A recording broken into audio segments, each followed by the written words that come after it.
Hey kids, are you ready to learn some art history?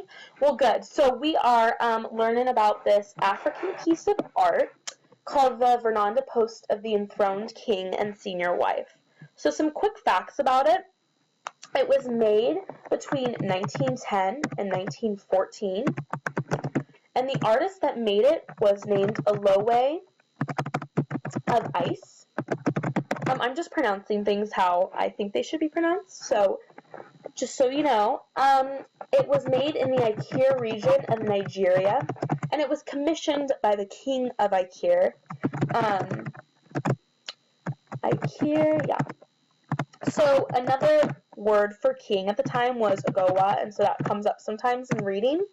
Also, it is made out of wood, and it's pigmented to get some color in there. So, anyway, so this piece of art, something you should know about Aloe of Icy is he, like many artists of the time, did commissioned work. So he did work for royal families and just rich people in the region, and he was constantly traveling because he would travel to the homes of these people to do some carving on maybe their doors or some posts of their veranda. And so they were always traveling quite far away sometimes. So for this piece, he traveled to Ikire to do this work for the king. And this scene right here is what would be depicted in a ritual. And it was to be placed in one of the courtyards of the king's palace. And this particular courtyard was for rituals, and the commoners, the public, would come to these rituals and watch the king take part in them. And the king would sit on this chair and have his wife behind him, his senior wife, so the wife he has first married. Down here is his junior wife, so one of his other wives. And right here is a servant who is fanning him. So this is kind of a depiction of, an artistic depiction of what a ritual would look like. So to kind of start to explain this, this piece is part of 3 other posts. But this is the most important post, and it's the central one.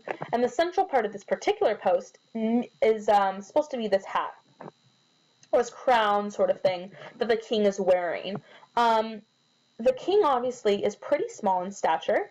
He's a lot smaller than the queen, but unlike Egyptian art, the stature of someone doesn't show their importance. So just because he's small does not mean he's not very important. The crown that he's wearing has the faces of his ancestors on them. So his powers are supposed to be more mystical than physical. And that kind of really shows the culture at the time. The wife, however, though, is very well respected in this society and is still important, as seen by her own kind of crown. Her duty was actually to crown the king in these ceremonies, which was really a high honor because essentially she's giving him his powers. So she's kind of the root of all the power. The wife, as you can see, has some blue pigment, and it was once a really, really bright blue, kind of to show the energy that she's giving off and to draw your attention to kind of the beauty. So the other 2 posts that were depicted here, one of them was another queen holding her 2 twin babies to show how women were fertile, and that was kind of the power that they gave as their fertility and carrying on the line of heirs. So then on the other side was a warrior on horseback, and this was kind of symbolic of a horseback being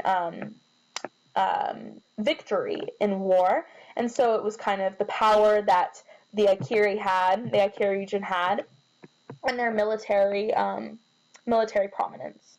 So it's just very notable that both the wife and the king were believed to have incredible power given to them by their ancestors, and both were pretty equally important in society. So thank you for joining me today, and I hope you have a great spring break.